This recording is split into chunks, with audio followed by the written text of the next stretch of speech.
I'm a New York City union construction worker for 30 years. I've owned a few businesses, a couple little bars, little gin mills out in Brooklyn. Also had several contracting outfits. Did very well. You know, I know what it is to run a small business. And I know, especially today, how the system is rigged against anything small. All the mom and pop stores, all the father and son stores, all going out of business. They are gradually becoming extinct.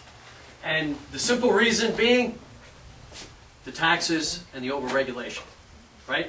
We're not getting, everything's going to be big box stores. Everything's going to be TGI Fridays. Everything's going to be Home Depot. You know, I used to love my hardware guy. Little guy Vito, I would come in and ask for the most obscure nut and bolt. He would disappear into the back and he would come out with it. And now today I walk into a Home Depot, I can't see the other side of the store because of the curvature of the earth. You know, and some guy in an apron comes up to me and looks at me with disdain in his face like I'm bothering his day. So, you know, you lose that bit of charm. There was a great feeling about that. And the coffee shops, and my pharmacist, everybody used to know their pharmacist, right? Oh, we still do. You do? That's good. You see, that's great. He's the pharmacist and the doctor. And you know what? That's great. And that's the part of America that I don't want to lose. I don't think anybody does. That's what makes it special. Where someone could come here from another country, like my dad. You know, I'm the son of Irish immigrants. I came here, you know, they came here, and you know, they worked like animals. You know, and I did too. I was a young kid in school. I was helping out, working in a vacuum store. You know, I learned how to build a vacuum by the time I was 10. You know, so my old man could cut out and go do his little construction side jobs, you know, so we could eat. And, you know, he ended up building a very successful business. But anyway, I'm here about something very specific. And what Mike was saying, he made some great points. He was talking about the common narrative today is about, I don't like the direction. I don't like this ruling class telling us what's good for us. Telling us how to live our life. Pretty much saying, listen, just sit there, shut up. We're smart. We're the guys with the Ivy League education. We know what we're doing. You just sit there and we'll take care of business. You know what? I don't think so. I have no education. My education came in the streets of Brooklyn and busted my tail on a construction site. And I learned more in those areas than I could from any book, from any classroom. Because out there, you got to live by your wits. And you know, when you talk to somebody and you shake their hand, and there's an oath, there's an honor, a nobility there.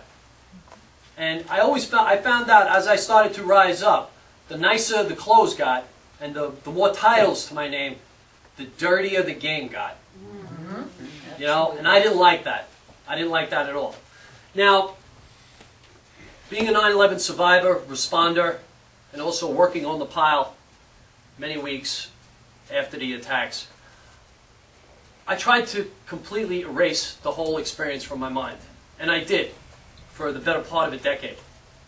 And it wasn't until our Attorney General, Eric, we are a nation of cowards, Holder. Remember him? Yeah.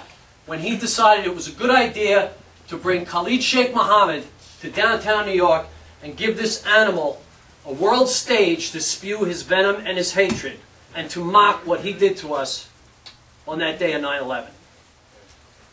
It was at that moment that I jumped up and said, enough is enough. Okay, they just jammed stimulus down our throat. They blasted us with health care. Another nightmare that we're going to end up paying for if we don't repeal that. And then financial reform.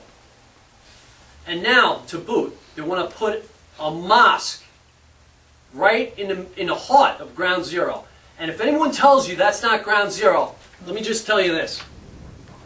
The landing gear from that plane hit the Burlington Coat Factory building before the plane hit the tower. So just remember, when somebody with a big mouth tells you it's 800 feet away, it's 6 blocks away, it is Ground Zero. That was the first point of the attack, right there. That was the first strike. And if you look at any of the firemen's topography they have where they found the DNA remains from that day, It's a color-coded system, and the highest amount of remains were on the Burlington Coat Factory. So if you're hit by the plane first, and you have the most remains in DNA of people who were perished that day, guess what? That is 9-0, as far as I'm concerned. Now, I mean, the 16 acres surrounding the actual trade center, yes, of course. But do not tell me where that building stands is not ground zero. And our friend, Imam Raouf, does everybody know Imam Raouf? The head of the Cordoba Initiative. Yes. And they found out how offensive that name was. Well, we found out how offensive that name was. And they changed it to Park 51. Do you know the original article from the New York Times? He stated, he said, New York City is the capital of the world. To build so close to 9/11 would be iconic. They had that expunged from the article. We only very recently found that. And because that one word, iconic, symbol, radical Islam is saturated with symbolism. And this would be their crowning glory. A 16-story mosque right on top of the ashes of our dead loved ones. I wasn't having it. Now today we face, the war on terror is not just this operation overseas. The war on terror is happening right here. It's happening in our schools. It's happening where we work. It's happening in our legislative bodies. And people don't want to talk about it because everyone's very comfortable where they're sitting right now, especially the politicians. Especially the politicians. Now Bloomberg, I don't know if you're aware, he just came out with his Islamic finance platform that he just kicked off. And it's based out of Malaysia, where Imam Raouf is from. How convenient. Now, I do a lot of work for Mayor Bloomberg, and I know the man.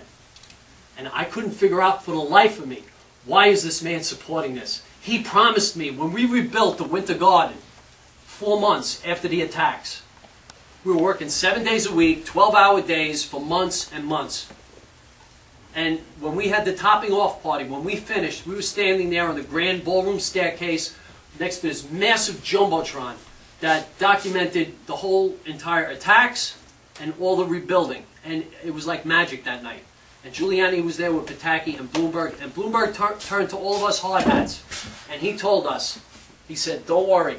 He said, in a couple of years, we will be rebuilt. Just like we rebuilt the Winter Garden, the Trade Center will be rebuilt. And it will be the shining glory and the envy of the world. Well, look at it. Almost a decade now. Just barely are we coming up into the sky again. It's a disgrace. Right? It is a disgrace.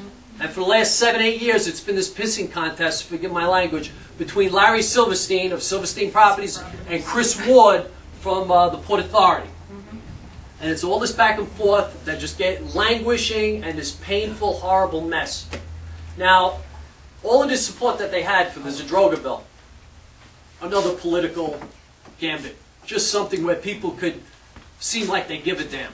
But you cannot be for the Zadroga bill and helping those people who have physical ailments because of those attacks and be for the mosque. Because that mosque causes so much more pain from an emotional and mental standpoint than any kind of physical ailment.